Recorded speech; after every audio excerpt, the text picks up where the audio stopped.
manan agono kafi qurankiyo garnaynin ayad kuwiino urursheeno kafala qaade gaarsiiyey heerbaan korka yeel kariinkaanu tuugne korka yeel allahayo kafaalo korka yeel hayadka gaabiska kuwaas ordaayo iskaashiyo waxqabaa kagadayo kafaalo kagadayo umana walaalo shaqay ku siiyaan udoonayo jannadkiyo raxmadii raxiimkiyo raali noqosha eebbeen korka yeel kariinkaanu tuugne korka yeel allah iska kuwaas ordaayo iskaashiyo waxqabaa kagadayo kafaalo kagadayo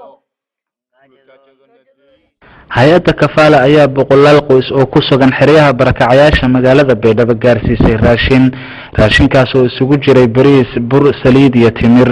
dadkaas oo ah kuwii dhowaan soo gaaray xeryahaas oo aan horay u helin cunto. gargaarkan kafaala ayaa kusoo beegmay xilli ay dadku aada ugu baahnaayeen. loo hakiyo barakaca baaxadda leh sababayna dhimashada dad badan iyo baaba-a deegaano horey loo deganaan jiray. hay-adda kafaala waxay deeq tan lamida gaarsiisay deegaanka awdiinle iyo tuulooyin hoos yimaada sida galda, riira iyo kuwo kaloo badan. hay-adda kafaalo oo in dhoweydba deeq raashin qaybina ka waday deegaanada koonfurta Soomaaliya oo ay abaaruhu ku habsadeen ayaa deeq raashina gaarsiisay dhulka baadiyaha ee fogfog kana tirsan gobolada Baay iyo Bakool sida deegaanada Raaxoole, Jameeca, Sheedkuus, Oonley iyo Guduuday. deegaanadan oo ay abaartu si xun u saameysay sababtayna dhimashada dad iyo dunyo sida ay dadka deegaanku inoo sheegeen. waxaa abaartan ku geeriyooday in ka badan 6 qof. dadka ayaa bararaya dhimanayana maalmo kadib. hay-adda kafaalo oo ka mid ah hay-adaha ka howlgala gudaha waddanka Soomaaliya ayaa bilowday hakinta dadka barakacayaasha ee abaaruhu ay saameeyeen ee ku dhaqan koonfurta Soomaaliya gaar ahaan gobolka Gado iyagoona deeq raashin ah oo isugu jirto bur, bariis, saliid, timir iyo caano gaarsiiyay dadka ku dhaqan deegaanada Shanqalow, Elbet, Macalin Dheere, Balambaal, Hiriire iyo Guurow, Koromey iyo sidoo kale Gubato. hay-adda kafaalo ayaa raashin mucaawano ah u qaybisay qoysas gaaraya 1000 kuwaas oo ah qoysaska danyarta ah ee ku nool gobolada Jubbooyinka gaar ahaan magaalada Kismaayo. gargaarkani ayaa waxa uu ku soo beegmayaa xilli ay abaaro ba'ani ka jiraan qaybo kamid ah gobolada koonfurta iyo bartamaha Soomaaliya. hay-adda kafaala ayaa iyadu kamid ah hay-adaha u guntaday wax u qabashada dadka tabaaleysan ee ku waxyeeloobay abaaraha iyadoo horaanba uga soo qaybisay gargaar caynkani oo kala ah gobolada Baay, Bakool iyo Gado. dhibaatooyinka abaaraha ayaa waxa ay keeneen in ay dadku aad u nuglaadaan. hay-adda ayaa hawshan waxa ay ka waday magaalada Kismaayo iyadoo sidoo kalena sakaatul fidrigii u qaybisay 5 xaafadood ee ay ka kooban tahay magaalada Kismaayo.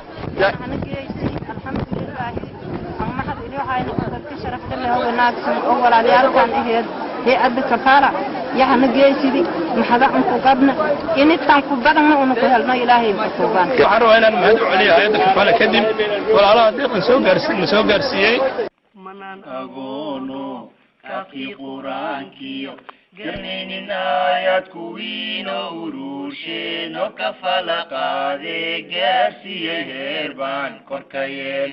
hay-adda kafaalo oo u taagan oo gargaaridda bulshada Soomaaliyeed dhinacyada gargaarka agoonta, waxbarashada, cuntada iyo biyaha ayaa mashaariic xarumo biyo loogu sameynayo bulshada Soomaaliyeed ka fulisay deegaano ka tirsan gobolada Jubbooyinka sida Mandheer, Koroma, Xamareyste, Aboorey iyo barkada xirada qaxootiga Qudbiga ee magaalada Kismaayo. ay uga biyooda iyo ceel intaba taasoo dadka ku qasabtay in ay u arooraan magaalada Kismaayo iyagoo isticmaalaya gaari dameero iyo dushooda. hay-adda kafaala ayaa haddaba waxay deegaankaasi ka hirgelisay war aad u weyn oo ay ku qoday baldoosar Aboorey. bismillaah allahumma salli ala muhammad sallallahu alayhi wa sallam ala rasuulillah.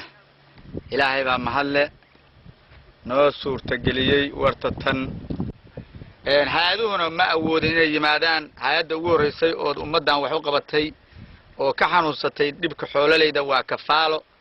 waxaan u mahad celinaynaa mar labaad walaalaha soo bixiyay qarashka kan ilaahay miisaankooda qiyaamaha ugu kabo waxoodana wax barakada Allah ka dhigo.